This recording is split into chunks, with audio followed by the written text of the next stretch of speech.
We're going to start.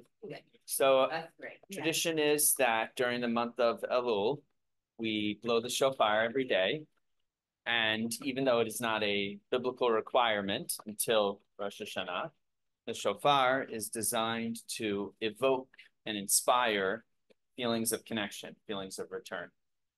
And ultimately, that's what we're trying to do during this month.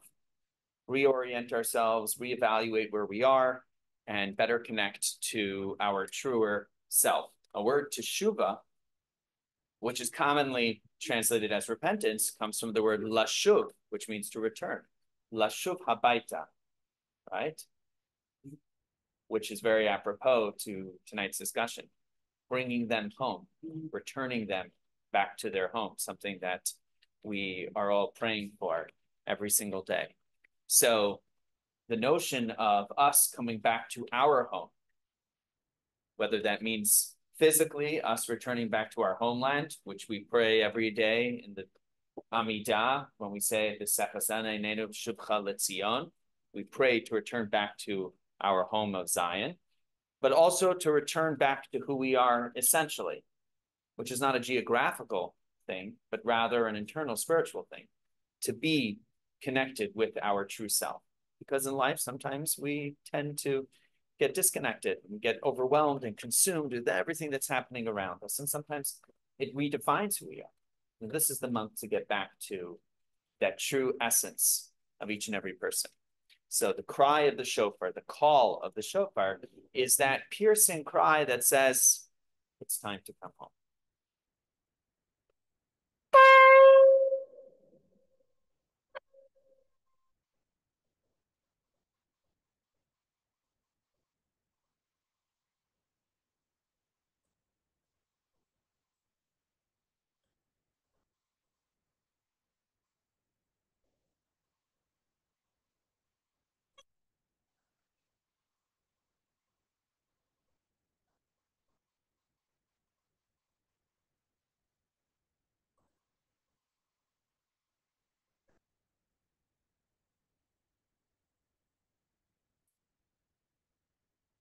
So first of all, thank you everyone for coming out, braving the torrential downpour outside. Hopefully we won't have terrible flooding on our way home. If you do, please send all of your comments and complaints to the mayor's office.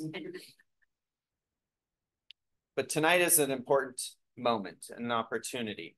And I say an opportunity because a lot of what we're going to discuss and talk about and pray together on tonight is very difficult and very challenging, and in some ways very painful. And when those moments happen in life, we feel oftentimes helpless. And that is a very terrifying thing for a human being to feel. So I want to start off by recognizing that the goal of tonight's discussion is to understand where we are, talk about what we're experiencing, what we're feeling, both us here and, of course, our brothers and sisters in Israel. We're going to pray together. We're going to understand a little bit about what is happening in Israel right now and hear from our dear friend Mark, who returned from a recent trip where he was able to connect locally with a lot of Israelis and share a little bit of what his experience is like so we can get a personal sense for what is happening there right now. And then we're going to study together. We're going to study together. And we're going to study elements of the Torah that speak to how we as Jewish people respond in these kinds of situations, in these circumstances. How do we rise up, strengthen, and invigorate ourselves so that we can go out and be successful and be victorious? And being victorious means us here in our own battle, because if we are strong, if we go out and fight the battle, that empowers and strengthens our brothers and sisters in Israel to fight their battle, literally on the front lines. Because one thing we've recognized and learned throughout this entire tragic experience is that it's one people. Yes, we are separated by thousands of miles, and some of us live in the United States and in Israel and everywhere else around the world. But make no mistake, Am Yisrael is Am Yisrael. And so wherever you might be, however you might be living, however inculcated you might feel in your environment, make no mistake. Once you peel back some of those layers, you recognize quite clearly and evidently that this is one people, one nation. What happens with one part of the body affects the other part of the body. There's no such thing as saying, well, it's just a finger. It's just a finger. If it's bleeding, that's a crisis. And a simple paper cut can lead to the death of an individual if the body doesn't operate properly and respond immediately and start to coagulate that bleed. The entire body is in danger of losing its life. That's the same experience right now. What happens and affects one person in our people, in our community, in our family, affects everybody. How much more so when we talk about a threat and a crisis to our homeland itself.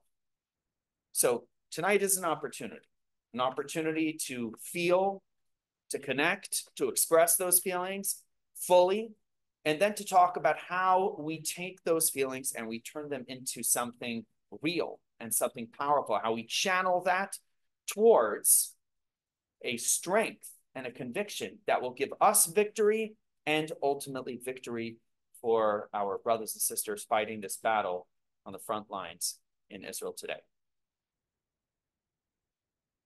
We're going to start off by lighting a candle.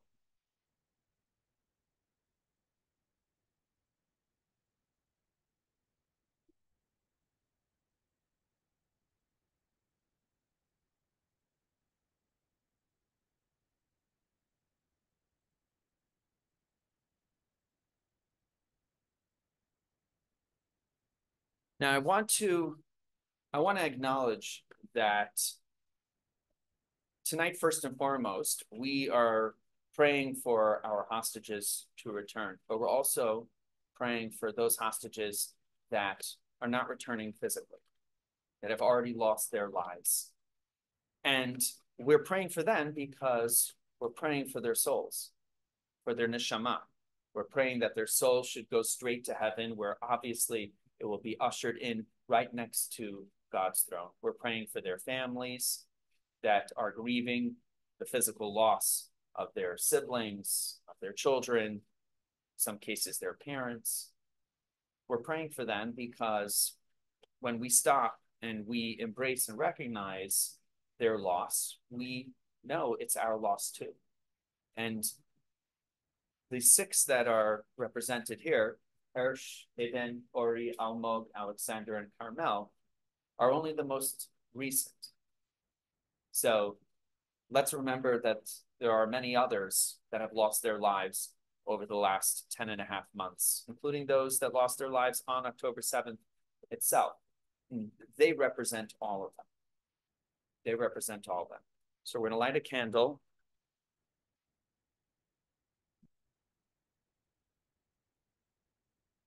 One of the reasons that we light candles when we mourn, when we grieve, when we remember our loved ones, is that if you look at the candle for a second, you look at the flame, you'll notice something very unique. Most things in this world operate by the law of gravity. Throw it up and it comes down. But a flame is different. A flame fights gravity. It is flickering upwards, always seeking to ascend, held down here in this world by one thing alone, the wick. The wick, the wax, compels that flame to stay present in this world, even though it seeks to go up. And so when we look at the flame, we remember what a soul is. A soul is a divine energy. In Hebrew, we call it a neshama. Everybody has a soul. And that soul comes to this world and it seeks to create illumination and warmth in this world as much as it possibly can, as long as there is a wick and there is wax. But when the wax finishes its time here on earth, the soul returns back to its maker, back to its creator. And so even though we are in pain over the loss of these precious young lives, and we ask ourselves what could have been, what might have been, had they been given a chance to live their lives, we also recognize that it's not the end of their existence. Their existence continues on in heaven. Their neshama, their soul, can never be extinguished, not by the hand of a terrorist, not through the hands of hatred. A soul continues to live on, just as the flame seeks to ascend to heaven. Let's all take a moment now.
Part of the challenge when we live in a world that is very physical is that we measure things. We measure things, and it's human nature to do so. One is one, two is two, there's a little, there's a lot, and then there's more. And we use these metrics in order to define everything in our lives. Unfortunately, when tragedies happen, those metrics also start to define the tragedy for us. One loss of life, two losses of life, 5 people injured, 10 people injured, 100 people held captive, 200 people held hostage. But in reality, the numbers don't tell the true story, because numbers are just that, they're numbers. A number can't really represent the humanity of every individual person. And so when we hear of these numbers, people that are being held, sometimes we lose sight. We lose sight of each individual person that is experiencing this pain and this suffering, that is living through this nightmare. And as humans, we resist pain. We resist suffering. It's human nature to do so. So over time, we build up a resistance. And we become a little bit more removed, a little more complacent. We make peace with the darkness because we feel that it might overwhelm us completely. And there's a danger in that. So it's important for us to take a moment. And this is from the Hostages Forum's website, bringthemhomenow.com. And it's a resource. It's a resource for us to just take a minute and realize that each name, each number is a person. It's not just one person, it's a whole world, right? Like Maimonides, the Rambam says, anyone who sustains one life, it's as if they sustained the whole world. Each person that you see represented is a whole world. A father, a daughter, a mother, a sister, with the past, and hopefully, God willing, with the future as well. So let's just take a moment.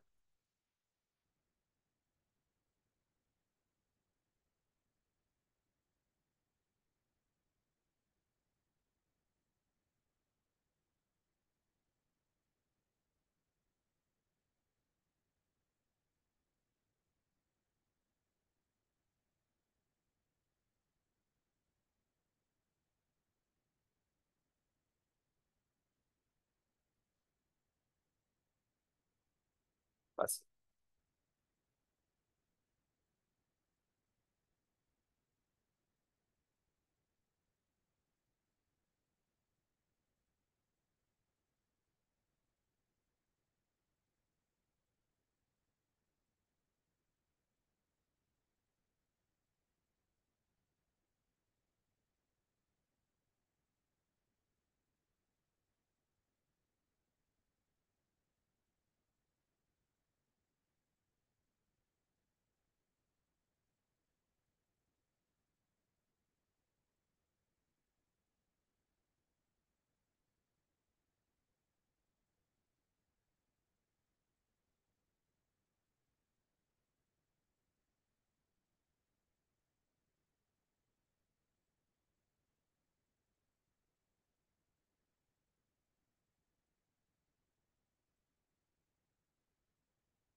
was fortunate to be able to travel to Israel, as many of you know, and returned only 2 weeks ago. I'm going to save my own experiences for next week's discussion. But before I introduce Mark, I just want to share that as much as we feel connected to everything that's happening in Israel, there are certain things that you can only glean by being face to face with somebody, standing there, holding their hand in yours, giving them a hug, looking into their eyes, which is why when we can, we should all go. And I know many of you are working to get there, God willing, very soon. And we need to tell other people and encourage others to go, both for them, so they feel our support, they feel our love, and then also for ourselves. Because once you do that, you understand, you feel in a way that just isn't the same. Our dear friend Mark is someone who needs no introduction. I'll simply say that Mark is a man of action. Ish ma'aseh. And we know that in this world, ha'ma'aseh hu ha'ikar. The Talmud tells us that action is what counts most. When there's a tragedy, when there's a crisis, when there's a challenge in our community, in whatever capacity it might be, whether it's COVID and there's a lack of access to fresh food, whether it's a hurricane and there are people that are in need, that need to be reached physically, or it's our homeland and our brothers and sisters that are under attack. Mark is a man that takes action. And so it's an honor to call Mark my friend and my partner, and God willing, to work together for many, many more years to come. So Mark is going to share with us a little bit about his experiences and his recent travels and show us some of what he was able to accomplish and achieve during his time in Israel.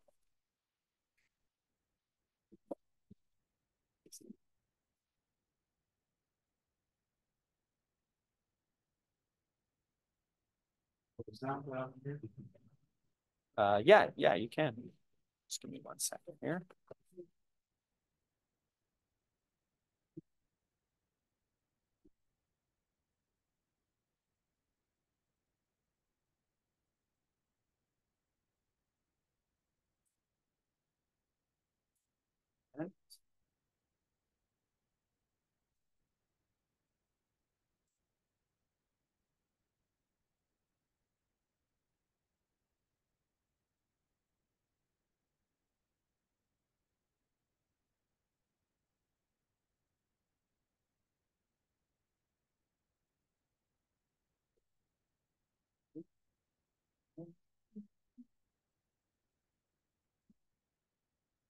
So I went, first of all, the rabbi's in charge here.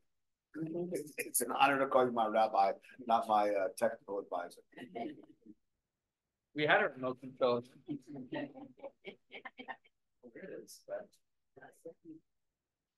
So after October 7th, I was married late in life. And after October 7th, I felt like, I'm sure many of you, I wanted to go immediately, right? I was ready to go. How do I just change the picture? Can somebody tell me how to get the picture? Just the same display settings. Swap. You don't need to see the whole thing. Duplicate slide. Presentation mode? I don't know. You can look at it. We're pretty close.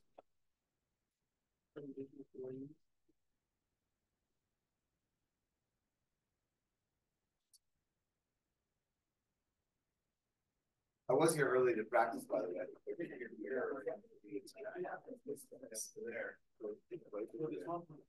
No, I just missed it.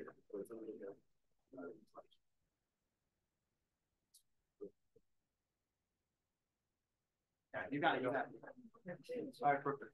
Okay, thank you, Rabbi. So I'll give you my short version tonight. I'm tired. But so after October 7th, the first time I went to Israel, my wife and I made a deal, and she made me wait 30 days. She didn't make me, she suggested. I'm only married 10 years, so I'm working on that part. If you're listening, honey, I love you very much. But so I went in November the 7th. I was on foot in Israel. I spent a week there. And it was very different, I think, then than it was now this last time. I got back about 6 weeks ago. I was there, and what was interesting about Israel is it's such a small place, but you could feel so differently in different places. So I stayed in Tel Aviv. I went out to dinner with my friends. I had a few drinks at the bar, and sometimes it felt almost eerily normal, right? And then you would go up to the north and see what was going on with all the people that were displaced in the north, and you would go to the south. So I'll share a little bit about my trip. People ask me a lot, why do you go, right? I think as the rabbi mentioned, you really want to go and see what we're talking about first, right? We always say these numbers too, right? How many people were killed on October 7th? Over 1,200. But we say over 1,200, it doesn't come close to really expressing how many people were killed, how many people were injured. I think it's important to be with my Israeli family. I have a cousin. She's an observer in the army. So that means on October the 7th, she happened to be, by the grace of God, on the Lebanese border, right? So about 24 young ladies whose job is simply to watch these cameras. The 24 girls that were in Gaza had no munitions. They were pretty much alone in the room. I believe 20 were killed, 4 were taken hostage, right? So I think it's so important to go to be in Israel to really see spiritually, firsthand what's going on. Now, I wasn't at this place, but I'll just play this little clip.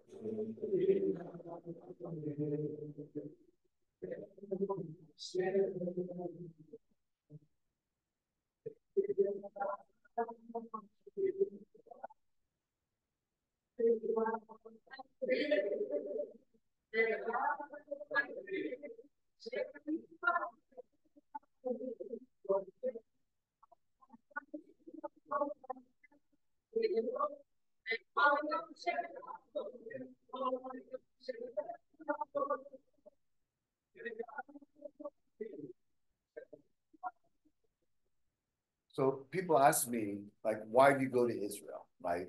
And that slide, although I wasn't in that room, that is why I go to Israel, right? That is it. Thank you very much. Have a great night. I'm going home. But I joke, but honestly, that's how I feel, right? When I see those soldiers and I hear their voices and I can hug them and thank them and say, listen, I'm here to stand with you in Israel, right? I mean, that's it, right? So I'm sure you had your same experience. I'll come back next week to hear about your experiences, but that's how I feel. So this is the airport. When I came in, I landed on July 16th. Okay, so it's been the airport 9 months exactly since I've stood here, seeing the faces of over 120 hostages that still remain. I am blessed to be back in Israel. My heart was filled yesterday at camp. My heart is filled just as much being from one homeland to another homeland, two of the most special places on earth for me. I am honored to be here. As I'm trying not to get on over by that guy, he's coming around pretty fast. That was all right. So I'm Israel Chai. I will keep it. So the night before, I dropped my son off at Camp Blue Star in North Carolina, which is a very special place for me. My parents met there. That's why I'm here, because of Camp Blue Star. So I went to my one homeland in Camp Blue Star in Hendersonville, North Carolina, to my other homeland. So these are my Israeli nephews. Their mother is my best friend, who I know for 30 years from the Jewish Agency. This is a very good friend of mine who I met in 2002 when he made Aliyah. And it seemed like a normal, nice dinner, right? All of a sudden, we're having dinner, and then they bring out this wine, right? Gillen and Bar. So I don't know if you know who they are, but it was a father and son who were both killed on October the 7th. One had just gotten home from work. He decided to go back and try to defend his kibbutz with his family, and he was killed. So they say that although they weren't together, they were killed a short distance apart. So what happens is, like anything else in Israel, everything is normal until it's not normal, right? Everything feels okay till it feels different. Sometimes so inspiring and moving, sometimes so sad and gut-wrenching. So the first stop we made was in the north, right? So I went to the north. Love those shoes, right? My shoes were very popular, Rabbi. This was in Tiberias, right, near the Sea of Galilee. So 80,000 Jews are still away from their homes. So that means you're living in a hotel with your children. You have no place really to do wash. Every meal, every day, you can't be at work, you can't be in house. So this is still what's going on. And this was a preschool for kids that are a little bit younger than my kids, that they have there for at least to do something in the morning. So this is going on in Israel. From Israel, we were in the north, and this is a place called Meram Golan is where I was. And if you remember, I don't know the date when those Jewish children were killed at the soccer field. So I was just like 7 or 8 kilometers away from where that was. So this is here, and I don't have a ton of time. So I'm standing in the Golan Heights. Behind me is about 25 miles away, and you can see from here how close it is to the Lebanese border. It was just last week there was a drone attack. They killed mother and father right there. It's on the road. See it in the distance, a distance away. And it happened right through the mountains. They were on the way to back to the woods below the top. Tiberias, where we just left. And we were just driving home. I don't miss some attack. So you don't need to hear all of me, but so what was interesting when I was in Israel in November, I didn't go to any army bases. Army bases weren't open to go on, but this was a little bit different. And what I found was that the spirit amongst the Israeli soldiers was still extraordinarily very high. Did you have that experience too? Did you have the same experience? So I felt that the ruach, which means spirit, the spirit of the Israeli soldiers were still very high. I mean, look at these guys, right? They're such great guys, good looking, strong, young Jewish guys, 18, 19 years old, defending the Jewish people. What I also thought was interesting this time, and we can talk about it another day, was when I was there in November, nobody was criticizing the IDF, right? Nobody was criticizing government, maybe, but not the IDF. This time was different. And that could be for another day as well. But there was a lot of criticism, not of these soldiers, of course, but of the IDF, the head of the IDF, people that were supposed to be, there's that unit I heard about, what is it, 8200 or something like that. It was supposed to know what was going on, and then they dropped the ball. And we'll talk about that. When I went to the kibbutzim in the south, and I saw what was going on in some of these kibbutzes, they were very, very unhappy with what was going on with the army. So I think that it's okay to not necessarily criticize, but it's okay to understand, that there's going to be a lot of questions and answers and have to happen after this is all over. So the first night that I was there, I was with my friends. The next day is what you're seeing now. I went to a rehab center, which there's so many injuries, loss of limbs, people now in wheelchairs, lost legs, lost arms, people suffering from brain injuries. They don't call it PTSD, they call it SD, like post-traumatic stress disorder. They call it just stress disorder because they're still going through it right now. So I was there. This is my cousin. We had a pizza party that was here. What was interesting was, so this is my cousin Sherry, who lives in Modi'in. If you know Israel, Modi'in is in the middle, kind of between Tel Aviv and Jerusalem. And these are just the guys that I met.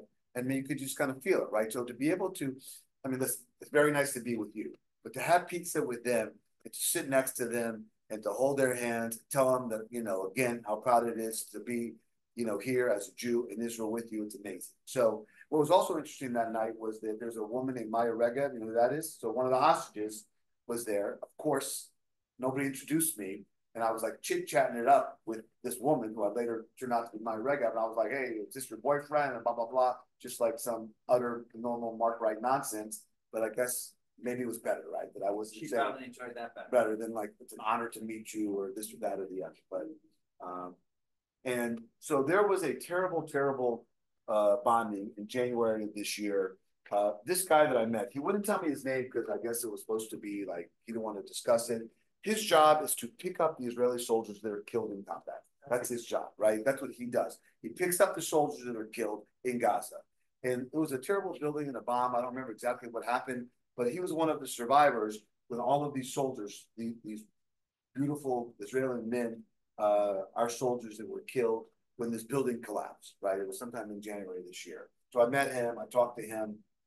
The building was rigged. We rigged it to explode.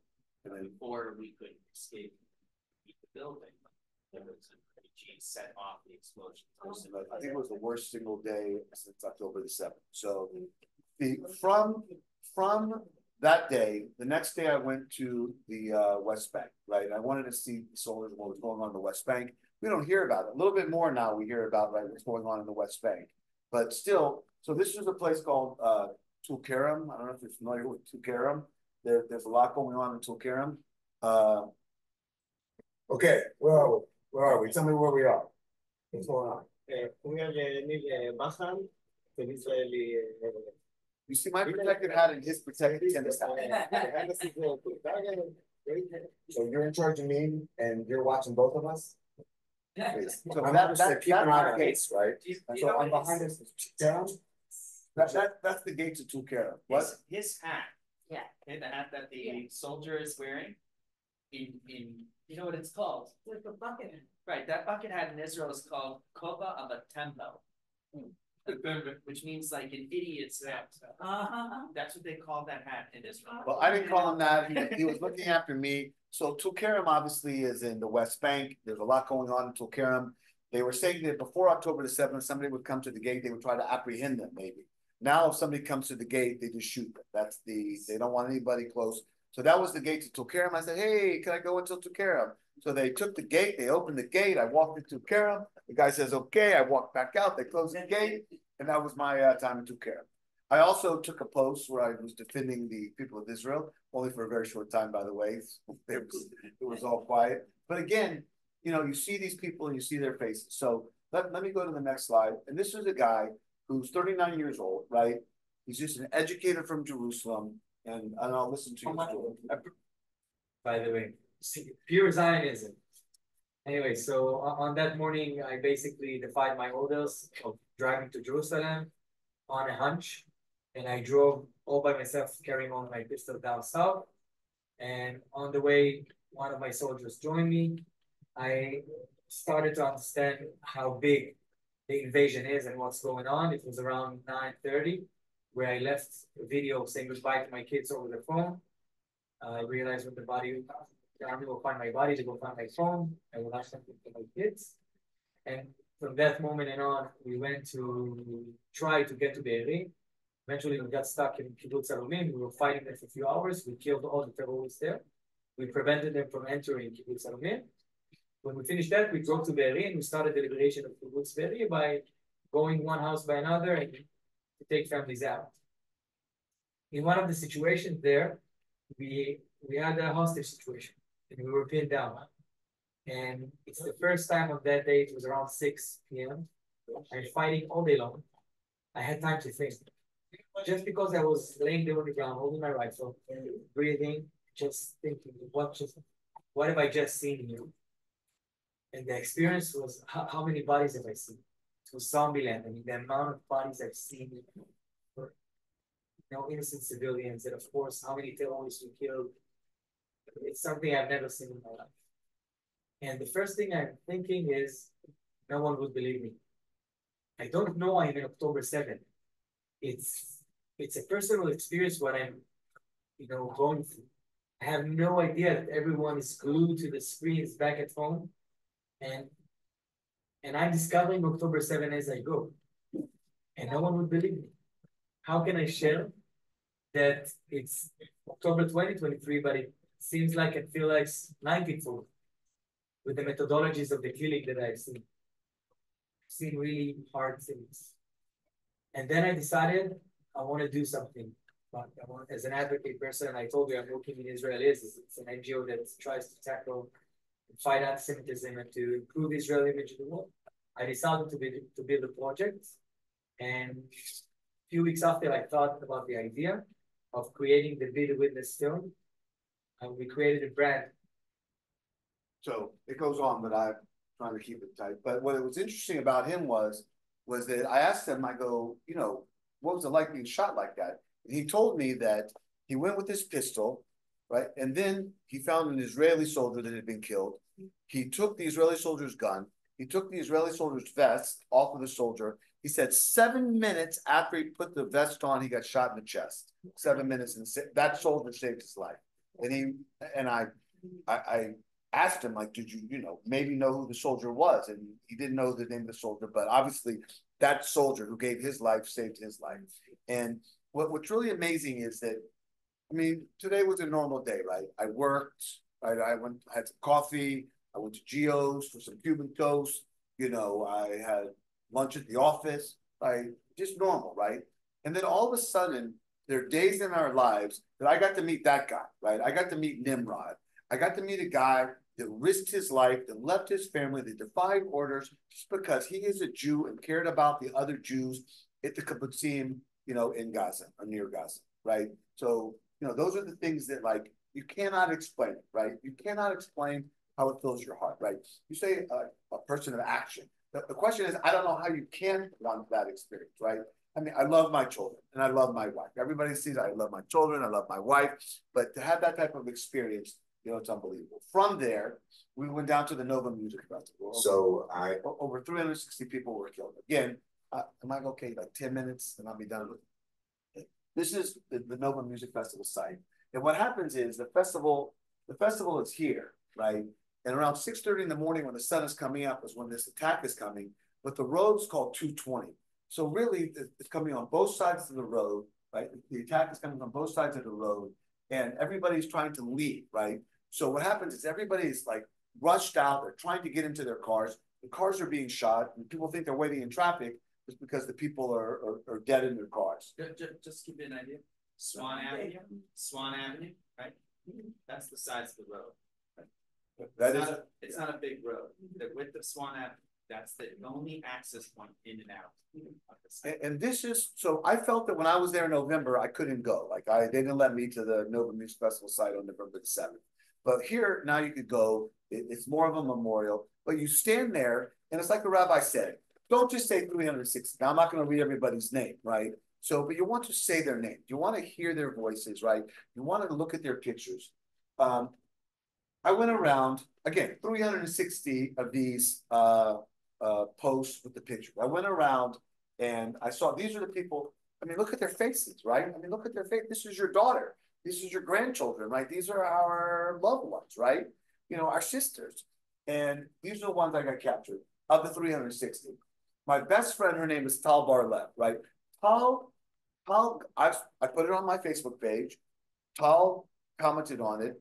And this girl's mother, right, sent this text. This is Gili Adar, Alav Shalom, may she rest in peace.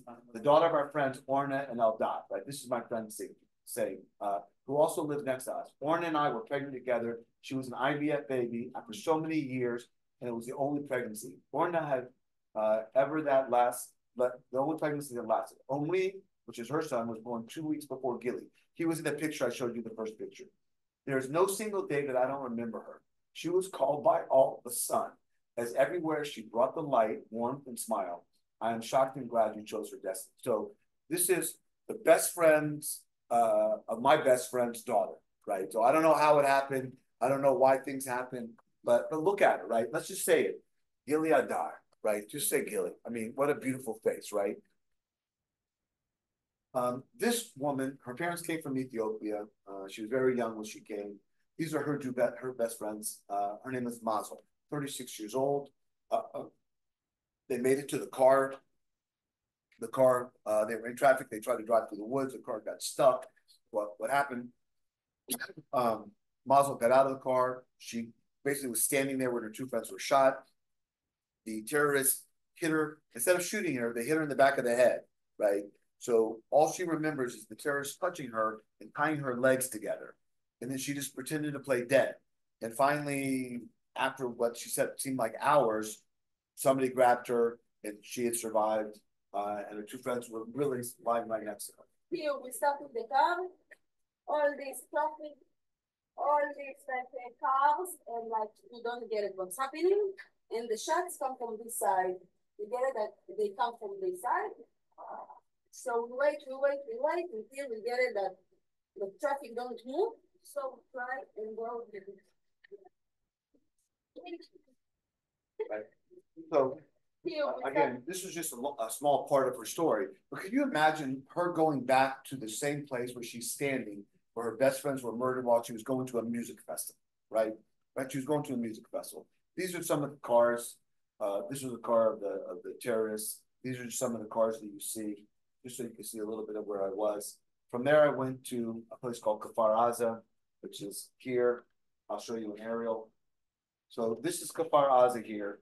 On October the 7th, there were about 800 people in the kibbutz. Now there's about 20 living there. And you can see how close it is to the fence of Gaza. So this is where I was standing, right? And this is exactly where the terrorists came in on October 7th. Obviously, it's a different fence. But what they explained to me was that, they have these, what do they call them at the kibbutzim? The soldier, not the soldiers, like the security forces. They got about, right, they got about 15, right? They got about 15 of these people, men and women that are on the rapid response forces. And they were told that they were supposed to be able to defend against about 15 terrorists for about 15 minutes. And then I don't know the name of the base. It's Nahalo. What's the name of the base? That's it. It's next to Nahalos. There's a base that's supposed to be within 15 minutes. They're supposed to be there, right? But that day they took hundreds of terrorists came in, and they never came, right? It wasn't until late in the afternoon. The base was also attacked.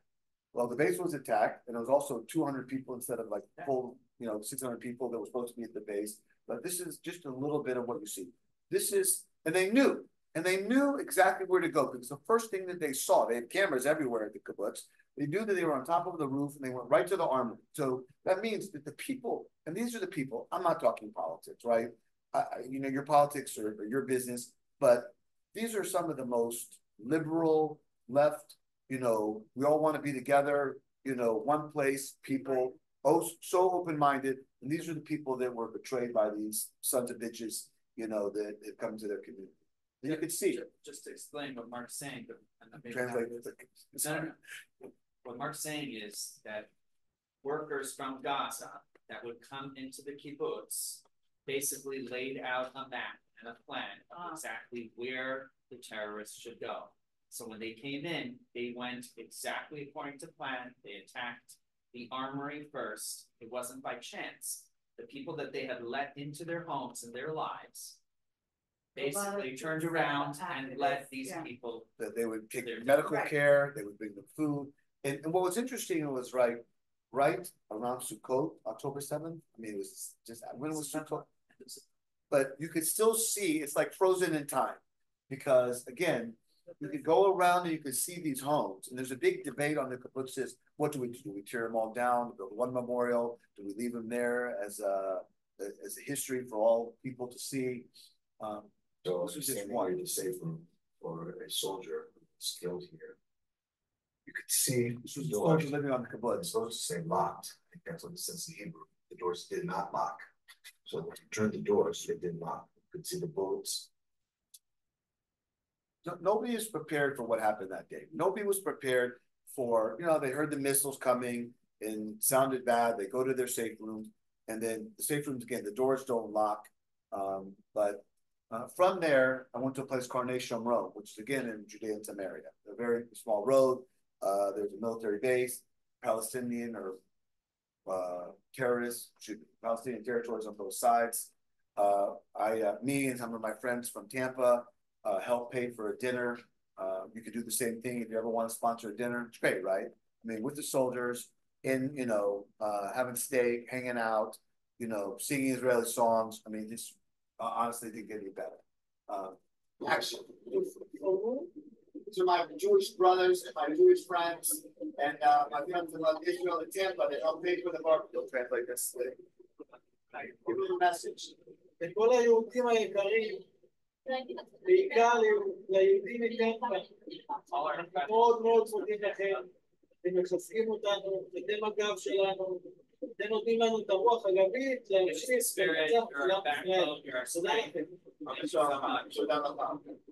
I mean, amazing, right?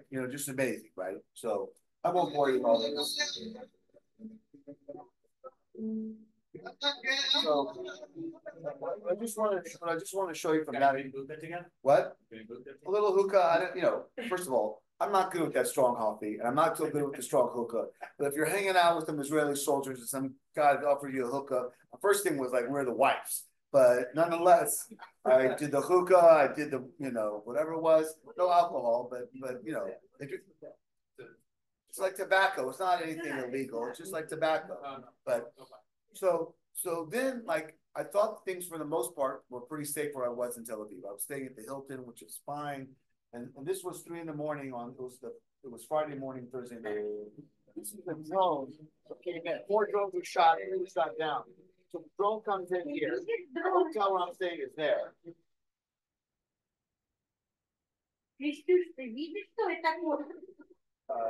that was, again, so I heard it, I don't know if I really, like. You should put our video. Whoa, but, and I didn't take it. Mark did not take that video. No, I was in bed. No, that's Russian, it's Russian. When I get really stressed, I speak in Russian. Exactly, exactly. From my roots, my heritage, I speak in Russian. But that just shows you that nowhere really in Israel are things really normal, right? Nowhere is exactly, but I was in bed, I was minding my, just sleep and then all of that stuff. But the Friday, and I'm almost done, I'll just kind of scroll through this. Again, anytime you can do a mitzvah, it's a good thing, right? Anytime you can do a mitzvah in Israel, it's a good thing.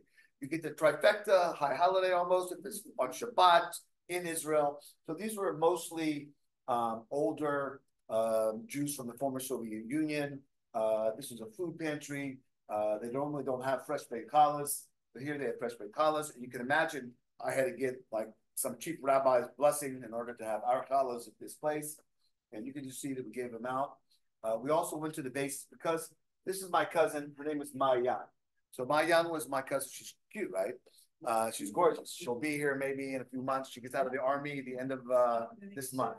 But why not? Listen, you seem like a nice young guy. So again, all you can see is how special it is to be there and to be with them. And these were the observers, mostly in the Jerusalem area. They're in charge of the West Bank campus. In the summer of 2023, my children, they love animals. My wife loves animals. We went to this dog base near Modi, right? And we visited them. It was the only base where they wouldn't let us in, right? So this is a friend of mine who was in that picture. So they didn't let us into the base, right? I got 200 and something challahs left. We delivered almost 500 challahs that day, right? We got 200 challahs that day, and the shliach, who's the guy that does this says it's kosher now. What's that guy? Mashkia. That guy comes out. He looks at my challahs. I mean, they are from a real bakery. There's like a seal of like Hasidic people buy the challahs from our guy's bakery, and he looks at the 200 challahs. No challahs. They're not coming in. And so I am devastated. And I'm like trying to argue, but the guy's not having it. He just turns around and leaves. And he's like a young guy, like 30 years old. So my Israeli friends, my Israeli nephew and my friend from the Dream Doctors said, just 1 second, just take it easy. So the guy walks out. They look at the guard. We take like 3 carts of challahs. We park them by the front door of the base because they don't let us in. And boom, turn around and go to the car. The challahs are gone. So, I mean, Rabbi, I hope that story is okay. But again, it was just nice to be able to do a mitzvah. This is the last portion of I'll be done in a couple of minutes. On October 7, 2023, a kibbutz called Nir Oz was also attacked on October 7th. There were around 400 residents of the kibbutz. 46 members of the kibbutz were murdered. 80 members of the kibbutz were taken hostage. So percentage-wise, I think it was the worst hit, or one of the worst hit, right? Many more were severely injured. I met a guy who I was texting him when I was here. I took a picture of you. His name is Daniel Lifshitz, right? And when the rabbi scrolled through those pictures, right, you saw, this is Arbel, right? His best friend's sister, right? So his best friend and the sister, I believe, are still in, she's definitely still in Gaza. Their other best friend was killed. And this was his grandparents. His grandparents were taken hostage on October the 7th, right? His grandfather was a journalist, was the last journalist to interview Arafat before Arafat passed away. This is the grandmother. She was released during the first, but this is Oded Lifshitz, and this is his wife or grandmother, Yochebed. I'm not sure if I'm saying that right, but this is Daniel, right? So all of a sudden, again, I'm having a nice day. Everything is nice, and I meet this guy, right? And all of a sudden, like, your heart drops. Oh, right. So this is my friend Daniel. So Daniel, if you could just share with my friends and family who you are and tell us about you. So my name is Daniel Lipschitz. I'm 26 years old. Whining importer until October 7th. Since October 7th, unfortunately, my home has been breached by Hamas terrorists in a crazy attack. From 400 inhabitants of kibbutz near us, 117 been murdered or kidnapped. Among them, my best friend had been murdered, Oded Yehud, his sister, Rebel Yehud, because I'm doing everything to bring her back. This 28 years old amazing woman being kidnapped with her boyfriend Ariel Cunio, and unfortunately both of my grandparents. Both my grandparents all died in private leaderships. They were coexistence fighters, but the great defenders of this country. My grandfather fought in all the wars since 67 to 82. 83 fought with my father even. My grandmother, while they were fighting in the 70s, she was the one with the weapon defending the kibbutz. That's why we have such a tough woman so from the kibbutz.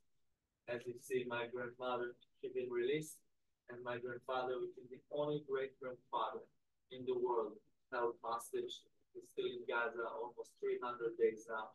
This man was the first journalist to only great-grandfather. And he was the first one to cross the Suez Tunnel with Ariel Sharon. And he is an amazing, amazing guy that succeeded to build 4 generations. That is such a difficult thing. Among kibbutz Hiraz, there are still 35 hostages. Of the 120, our community suffered something that I could never imagine could happen to any community. My home was ruined, being part of my family, and we are strong, and we will surviving, passing, be stronger, and build this country again with everyone back home. That's the most important thing. Well, I can tell you it's my greatest honor to meet you. If you could just tell everybody to confirm that I can have a Shabbos dinner with your family.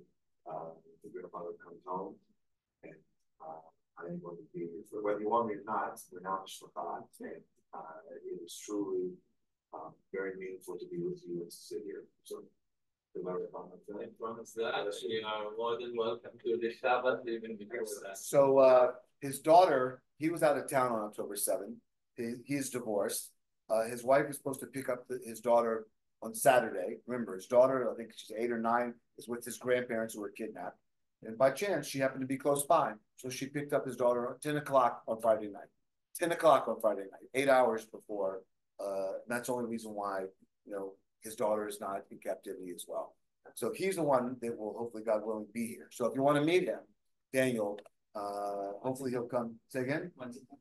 I just talked to him. He's in DC now, and hopefully around Rosh Hashanah.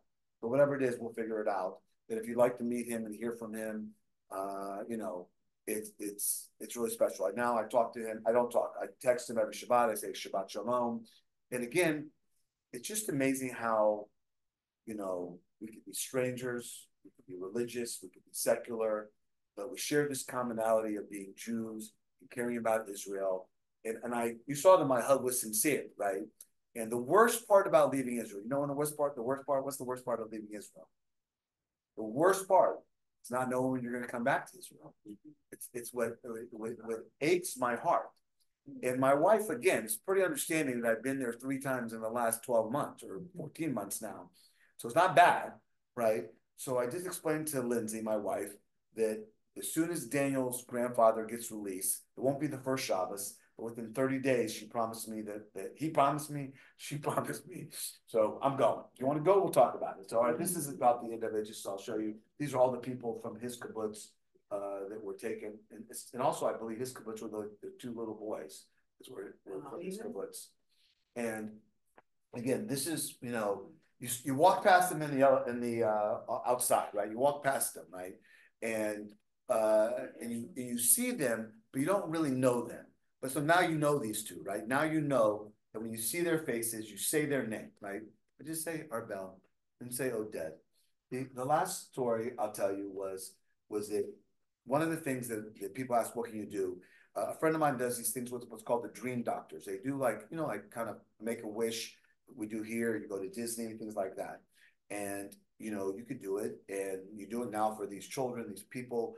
And I just think about again, the power and people of Israel. And my friend told me a story. He wouldn't share the video, that one of these little girls they wanted to do a wish for, who had lost family on October the 7th.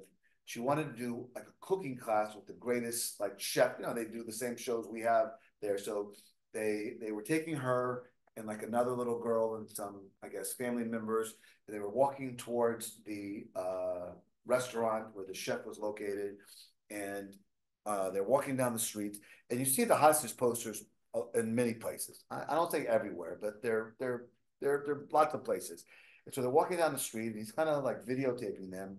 And this girl, kind of unbeknownst to the people that they were with, she rips down one of the hostage posters.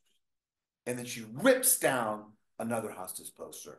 And somebody, you can hear on the video, they showed me the video, wouldn't let me have it, starts screaming at her, "What are you doing? What are you doing?" She looked at him and she said, "It's okay. It was me and my brother." Oh, So, right? And so it just gives me the chills thinking that, again, that's who we are, trying to take care of these people. So for me, being in Israel is such a blessing. I love telling the story. I try to keep it short. I know I didn't do a great job. I tried to keep it short. But I thank you for your time. I thank you for your attention. If you ever want the law version, I'm here. We'll go on there. Thank you. Okay, let's all take a deep breath. That was an amazing presentation. Yeah. Thank you, Mark. Sorry, I'm already 8:30. Does he? No. Do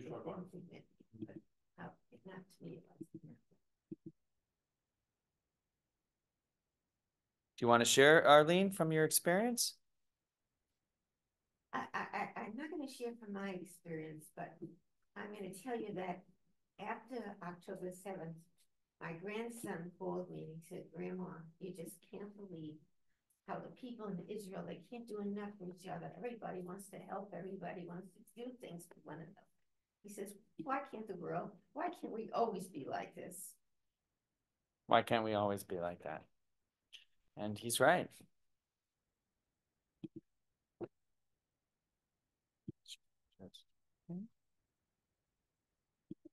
Okay, it is working.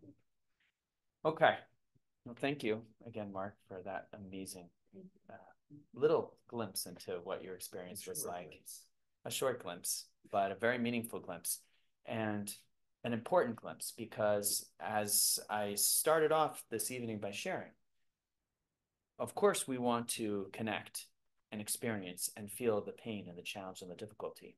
But as Jewish people, we know that we are people of action. The reason that we've been able to overcome challenge and persecution over the years is because we take action. We are always asking the question, what do we do? How can we help? And so today is no different. And we need to understand, what does it mean to experience challenge, to look it in the face, and then to overcome it? Part of that is literally taking action, buying challahs, buying uniforms, sending supplies. And many of you know that we've been incredibly active here from the start till today. I'm proud to say that Chabad of South Tampa has raised over $570,000 just here alone. That has gone to buy drones and scopes. And next week, I'll show you delivering scopes right to the border of Gaza at 11 o'clock at night and all of that fun stuff. And we continue to get requests every single day. So as much as we can, physically, we should. But there's also a requirement for us to change our mentality. And so what I'd like to do now, we know that we are the people of the book. There's a reason why they call us the people of the book, because we look to the book for guidance when we are experiencing difficulty, pain, and when we are bewildered by anything in life, we look to the Torah for guidance. And the Torah gives us a game plan. It gives us a map on how to address these kinds of challenges. So you have a handout on your, pass one to my friend Eric, please. We're going to spend a few minutes tonight, and then we're going to continue next week. That's why I wanted to break it up. But we're going to talk about how we face this difficult environment, not just in Israel, but here in Tampa, Florida, here in the United States, in Europe, and everywhere else. Because make no mistake, even though we are blessed not to have experienced that kind of direct conflict that they experienced in Israel on October 7th and continue to deal with, hate and anti-Semitism is not relegated just to the Middle East. We all know that. And even those that were operating under some kind of illusion have now come to terms with this reality. So what does the Torah tell us? How do we look at these circumstances, these situations, and plot a path forward?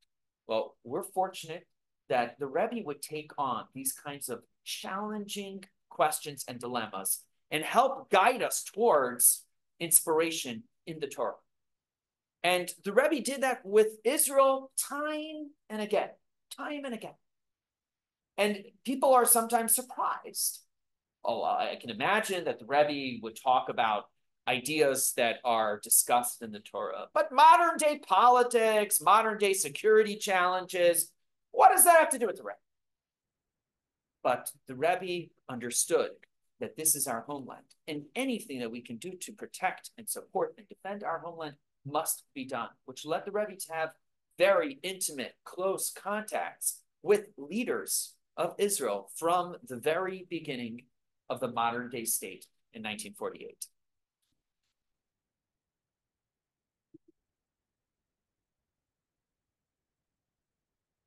This is an interview with the previous head of the Shabak.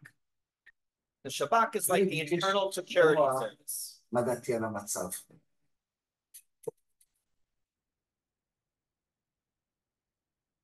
הוא לא שאל אותי מה עושה השירות, במה מתמחה השירות, הייתה לי מיד איזושהי תחושה או הרגשה שהוא בדיוק יודע על מה מדובר. כלומר, הוא לא זקוק לאיזשהם הסברים שלי או איזושהי מצגת שלי על מה, אלא מעניין אותו פחות או יותר אותם עניינים שבתוכן, אותם עניינים שבפנים, שבהם שירות הביטחון עוסק, וסיפרתי.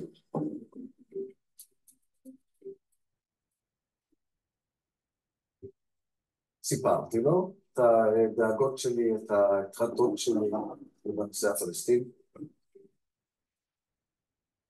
כאשר אני סקרתי בפניו את נושא של האינתיפאדה, אני התייחסתי יותר לאירועים המעשיים שקורים בשטח, ואת הניתוח שלי, של השירות, למה זה קרה, וכיצד אנחנו חושבים אפשר לטפל בזה.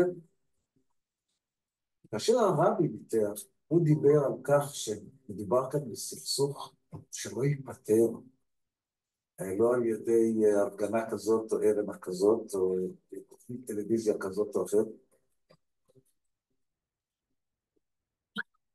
אני דיברתי בצורה הרבה יותר, הייתי אומר, קצרה, מעשית, הייתי אומר אפילו יותר שטחית. הרב כמובן דיבר לעומק. הוא ניסה לנתח את השורשים, ניסה להבין יחד איתי, אם אלה השורשים, מהו הפתרון, מהי התרופה.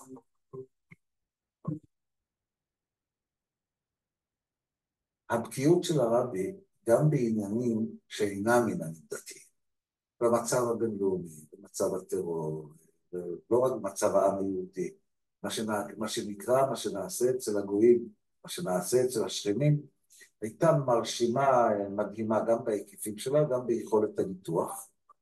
על פי היהודי שיש לנו רש"י קצת, אשר סתם הידיעות מפה גימל זעירה,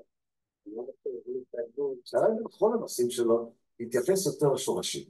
הצחיות של שותפות הגורל, נצח ישראל לא ישקר.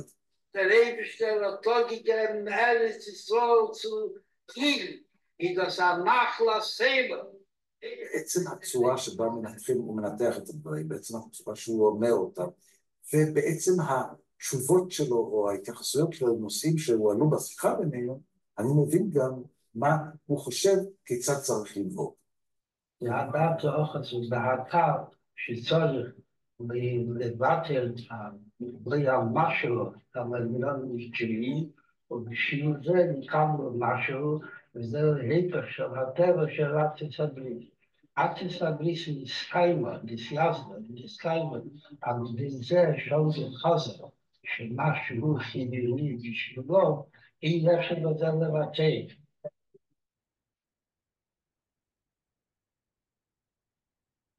אני זוכר שבדרך במכונית למלון חזרה לניו יורק, עצמתי כך את העיניים וניסיתי לשחזר שאלות את הניתוחים, כמה אני צריך להתעלות מעל המצוקות היומיומיות וההשתלטויות היומיומיות שהן קיימות למכביר. Aber lechele rei da wohnt in Joni von Pikuach Nefesh. Da wohnt in Joni von Gejank. Da wohnt in Joni von Kiddush Hashem. Da foch. Macht mich ein Ding. Große Lein besser von der Mafleik. ההתייחסות של הרבי יעמדו לעולם ועד. מכיוון שהרבי לא אמר, או לא התייחס לאיזושהי תקופה שתסתיים ב... הרבי התייחס לנושא העקרוני, להתפתחות, לתהליכים. והם נכונים היו אז, הם נכונים היום, ואם אתה שואל את דעתי או עניות דעתי, הם יהיו לעולם ועד. היא עדכנית לרגע זה, כמו שהיא הייתה מבחינתי ברגע הראשון כאשר ישבתי איתו בתחילת שנות ה-90. בסופו של דבר חלק גדול מהם מתקיים, ומה שלא יתקיים עוד יתקיים, בצורה כזאת או בצורה אחרת, כמובן תחת מאפיינים, תחת רקעים שונים ומשונים. אבל אין ספק שהדברים הם ללא ספק אקטיביים גם בימים האלה.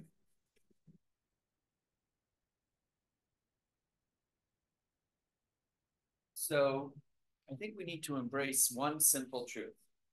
Before you start to ask yourself, why would I listen to a rebbe or a rabbi about how to deal with geopolitical issues that seem to be better set for military generals, diplomats, presidents, prime ministers, is that what we're experiencing today did not start today. And it didn't start 10 and a half months ago on October 7th. It didn't even start in 1948. This is just the latest iteration. And our responses over the last number of years, even in Israel specifically, have not worked. They have not worked. So this is not a question about, like Mark said, left, right, one government or another government. The fact is that the cycle repeats itself over and over and over again. If you think about the number of terror attacks that have happened, significant terror attacks, from the founding of the modern state of Israel in 1948, then you start to recognize that this is a trend, a history that repeats itself over and over again.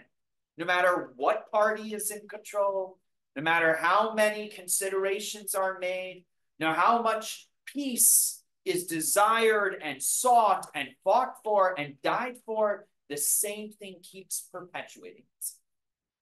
And it is a fool's errand to keep responding the same way, expecting different results. Right? We know the definition of insanity. And yet that's what we do. That's what we do. Whether we're living in Israel or even Jewish people, other people that support Israel outside of the United States, pushing for the same thing. Try it again. Try it this way. Try it that way. And somehow expecting that this moment will be different. But the Rebbe is talking to this man, the director of the Internal Security Service, over 45 years ago. Now almost 50 years ago. And the same challenges as if the Rebbe was talking to him today. Dealing with the current obstacles, the current conflict. So we need to first and foremost recognize that there has to be a shift. If you are not comfortable, and I know that we are not comfortable with this, that we will not accept this ongoing attack, loss of life, and attack, and loss of life, and attack on loss of life, first and foremost of our brothers and sisters, but then loss of life of any human life, unnecessarily. Unnecessarily. We have to embrace that this is unacceptable. And if it is unacceptable, what are we going to do to change the situation? Because make no mistake, it starts with each and every person changing it for themselves. I need to change my mentality, my perspective. how I see the world and my place in it. And if I change and I demonstrate a newfound view and confidence and conviction to someone else, and they are able to feed off that and adopt that view, and then another, and then another. And from our strength, even our brothers and sisters and Israel start to glean that strength. That's how we create change. But it has to start with each and every person embracing this truth that we no longer accept terror as a part of the Jewish story.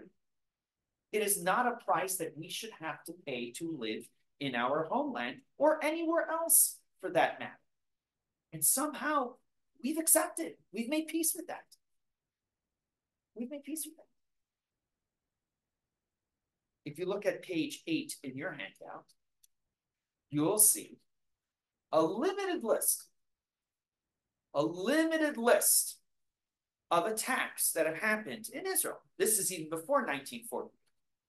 So when people start to shape this narrative about the modern day state of Israel being formed on stolen land, and we're going to talk about that and how that created a conflict. The first date that's listed there is 1929, a massacre that took place in Hebron, because Hebron had a very large Jewish community living in it for a long time. Hebron, where I visited in the last 2 weeks, where the cave of the matriarchs and patriarchs, Abraham and Sarah, and Isaac and Rebekah, and Jacob and Leah are buried there, has always had a strong Jewish community. This is a decade more, almost 2 decades before the formation of the modern day state. The same thing happened in attacks continuing all through the 60s, the 70s, and the 80s, the 2 intifadas. And intifada started after so many offerings. So this cycle, as terrible and as graphic and as gut-wrenching and heart-destroying as October 7th is the latest in an unnecessary and unacceptable string of violent attacks on our people and our home.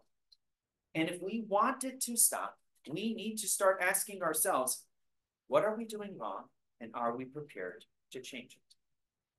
If you look at page 10, you'll see a brief history of military conflicts since the formation of the modern day state, starting from the War of Liberation in 48, the 6-Day War, of course, the Yom Kippur War, we know, the First Lebanon War, Intifada, second, and then if you look at the last 4 conflicts, okay, you see the Gaza War all the way on the right, 2023, but what they don't write here is that Operation Guardian of the Walls, Operation Pillar of Defense, Operation Protective Edge, Operation Cast Lead, all were in Gaza. I know, because some of those events, Mark and I were standing together at Gaslight Park, conducting rallies in support of Israel when we had others there screaming and taunting us. Remember those gatherings, Mark? So this is repeating itself over and over and over again. We need to ask ourselves, what are we going to do to change it? And how can we do something to change it? Well, the first thing is we need to identify and evaluate what our relationship is with Israel. Because there are some Jews that might be making a calculation, very simple calculation. It's called cost-benefit analysis. You know what a cost-benefit analysis is? Of course you do, right, Brian? We think about how much we're going to invest and get something in return. And if it's going to cost us a lot, there better be a huge benefit. Because if not, I'm out of it. I'm out. So for some Jews, they may be saying, you know what? Israel's nice. I love falafel and shawarma and the beaches are cool, but it just costs too much. It's too much. Too much heartache, too much grief. It puts me as a social piranha. How people look at me differently. It makes me uncomfortable, right? So, you know what? I got to separate myself a little bit. I got to take myself out of it. And you hear this. And people saying, well, you know, we need to look at the other side. And maybe I've given them carte blanche. and maybe it's self-inflicted wounds. Those are real conversations. They are happening in the Jewish community right now. Not in that community, not in that community. This. Why? I'll tell you. Cost-benefit analysis makes sense. Makes sense. About most things in life. But not about your family. Not about your house.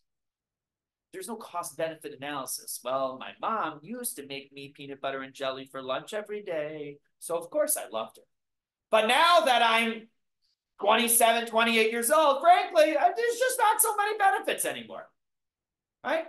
Until you get to bubby age, and then you start bringing your mom back to watch your kids, and all of a sudden, whoa, the benefits go way up, right? Ask Ron. But until you get to that stage, maybe there's just check out of the relationship. Cost-benefit analysis doesn't work with your family, with your people, with your homeland. So as the Jewish people have forgotten why Israel is so critical. Oh yes, it's startup nation. We have the book right there, 100%. And look at what they do for agriculture. Incredible, amazing. And look at the terrorism. Their counterterrorism units are all over the world training people wow. And they're a beacon of democracy in a place where it's almost non-existent. And all of those things are wonderful, wonderful qualities. That's not why I care about Israel. Even if the falafel was horrible. No, it was delicious. I found this new place in Jerusalem. But the funniest thing, my son, Svi, is a picky eater. I found a lot of food that he likes, but his favorite eatery in the whole of Israel is a place in Jerusalem, which is where we were based, called Melech Chips, which translates as King of Fries.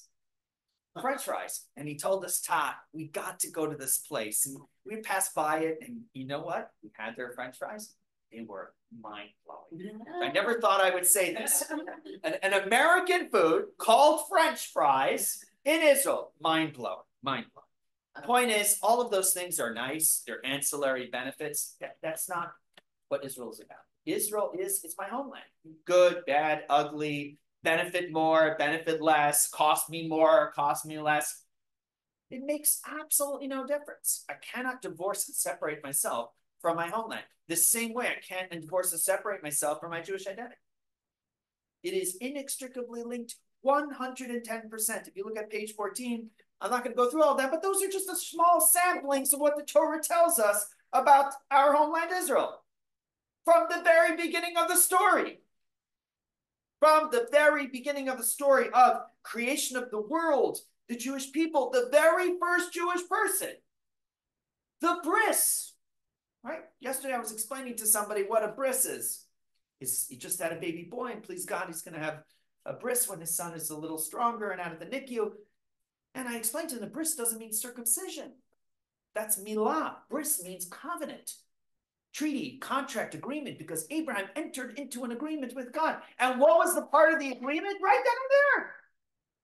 He comes with this piece of land. Now, you might say, Mark, as an attorney, you could have renegotiated the terms a little bit. I'm just saying, a little oil would have been nice. That's right there at the very beginning. You can know, what's that? We have the oil, we just haven't gone to the Nile yet. Yeah. All right. It's granted to us. Had it for a minute. The same way we cannot deny who we are, our Jewish identity, you cannot deny your connection with the land of Israel. Once you accept that simple truth, now all of a sudden your relationship becomes fundamental, elemental, and essential. Essential to who you are, no more than my name, than any other core element of who I am. That is right there with it. So I need to first understand that Israel and myself, our futures, our destinies are one and the same.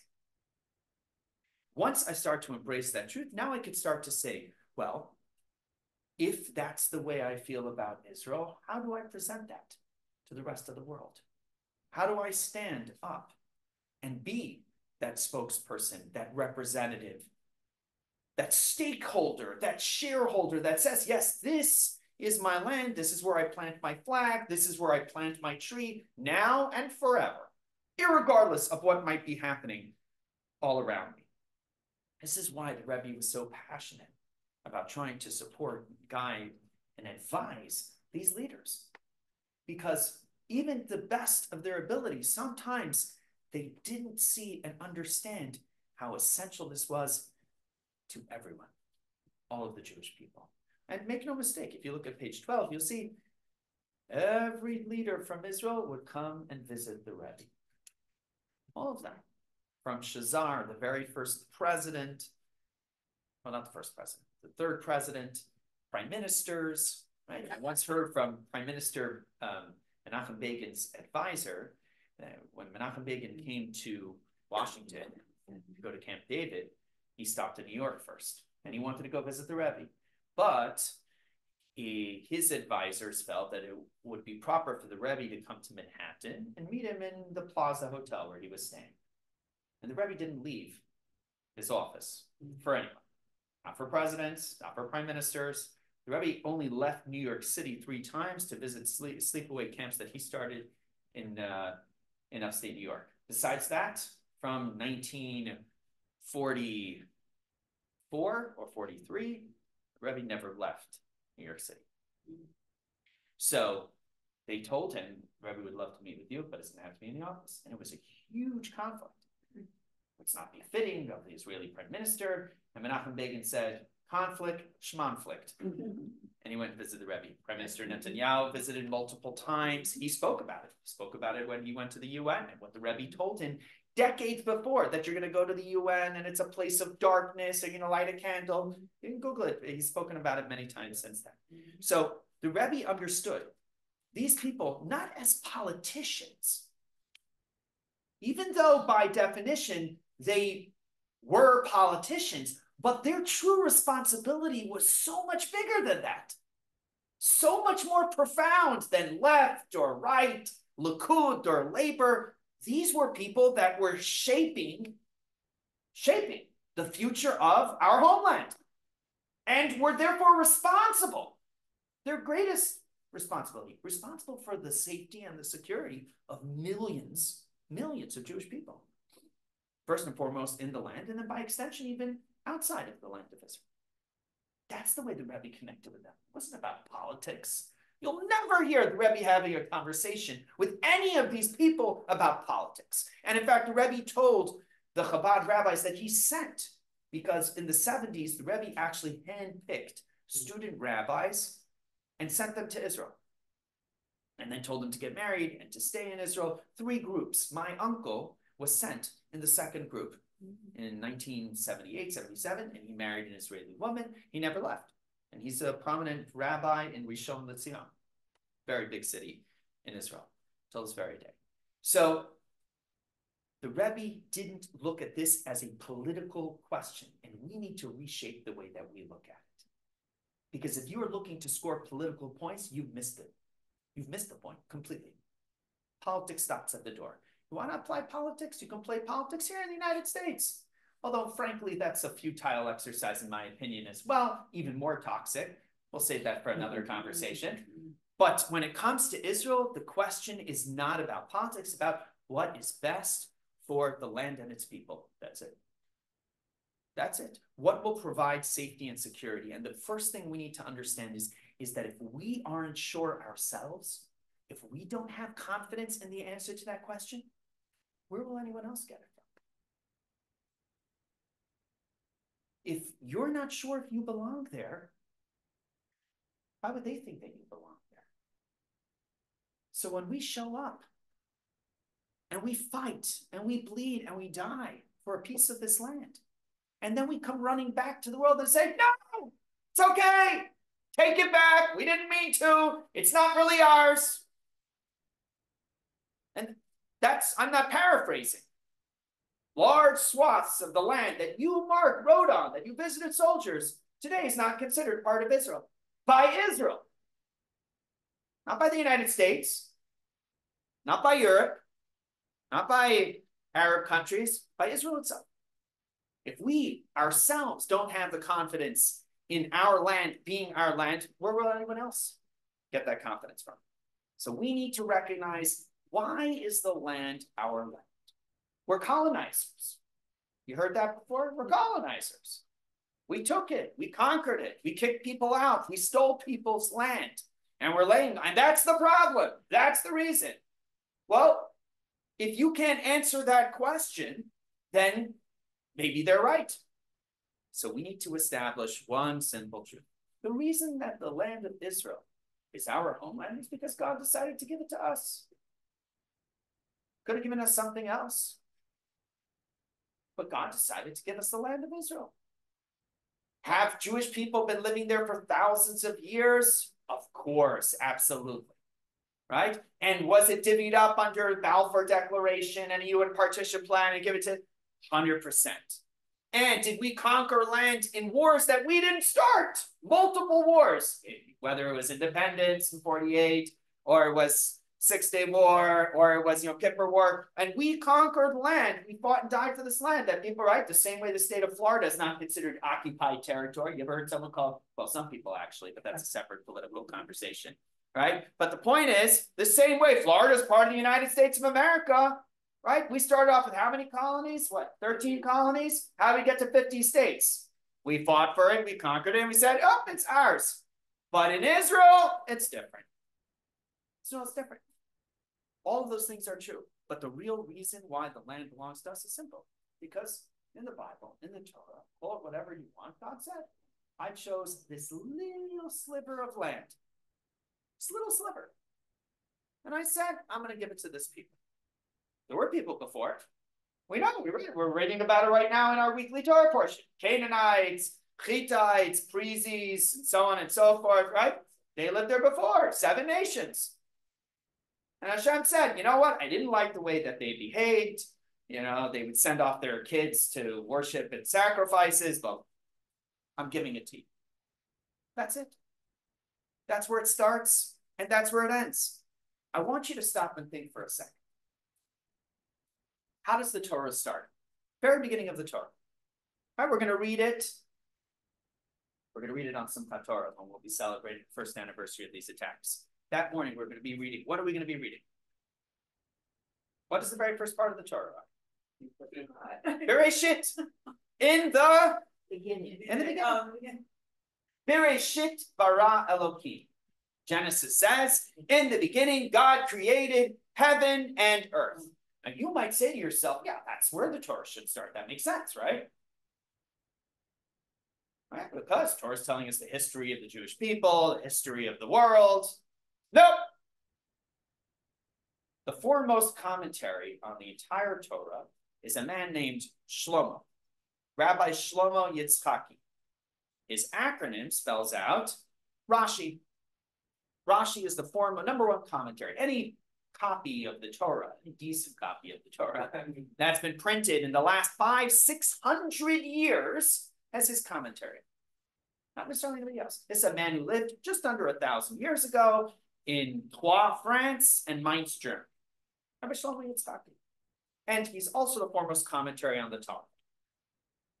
Now, he comes along. The very first comment, this is going to blow your mind. You want to know what it means that Torah is eternal? This man is going to tell you something that could have been said yesterday. And he wrote it almost 1,000 years ago, quoting a sage from 700 years before that. Here's what he writes. The Torah should not have started with Genesis, within the beginning. Why? I'll tell you why. Torah's not a history book. What does the word Torah mean? Manual, guidebook. Torah is designed to tell you how to live your life. It's a manual for human existence. So probably you should start with the first directive. There's 613 commandments in the Torah. Start with the first commandment, which, by the way, is not until the second book. Whole first book of the Torah doesn't have any commandments. So this doesn't make any sense. It's not a history book. What do I care that God created heaven and earth in the beginning? This is the first question that Rashi asks in the Torah. And here's what he answers. Listen to this. He quotes a sage, Rabbi Yitzchak, from a medrash written 700 years before him. So now we're talking about 1,650 years ago. And Rabbi Yitzchak says the following. There will come a time in the future when the nations of the world will turn to Jewish people and say, you are thieves. You stole this land of Israel. Kid you not. They'll say, Gazlanim atem, you are thieves. You stole this land. Colonizers, call it whatever you want. And therefore, God establishes something at the very beginning. I am God. I created heaven and earth, which, by the way, includes that little piece called Israel. And now that I'm God, now that I've introduced myself to the world, let me tell you some things. And then God goes on to say, well, I created the world in 6 days and 6 nights, and then on the 7th I rested, right? And then there was Adam and Eve and Steve and Noah, right? And you know the whole story. And then there was Abraham. And by the way, this is what I decided to get to Abraham's descendants. Oh, and by the way, who are his descendants? Isaac, etc., etc. That's why the Torah starts off with the creation of the world. Because it will come a time when nations will accuse us of being thieves, that this land is stolen property. 1,700 years ago, 950 years ago, this is what our scholars are telling us. And the same answer that stood true then stands true today. The only difference is we're no longer saying it. We're not screaming it from the hilltops. We're afraid to. We're embarrassed. And that's a fundamental problem, because no one will be as passionate about your land as you will. No one will embrace and support your people as much as you will. So it starts with each and every person taking responsibility and asking themselves that question. And then and only then can we seek to look at somebody else. We're going to watch one more video, and then we are going to table for the night. I thought you was pointing to the door, though. I was getting tired. Almost done. Almost done. Oh, yeah, it's okay. Ist so raken so berechtigt der Rolle sie. Aber so wissen sein auf Sag din beteile. Aber so tolle hat viele, als sie sein als eine Zeit. Und nicht mit so einem Gold. Aber will etwas zunehmen, will etwas tun an alle. Die Zeine seiner verkehrt mit rechtfertigen Menschen.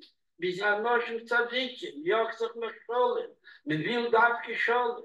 Aber wie bald man darf scholem, darf sein verbunden auf Niton an alle des Zweiten, hat doch ein Gasloni gemacht. Wo das selten bepasst ist.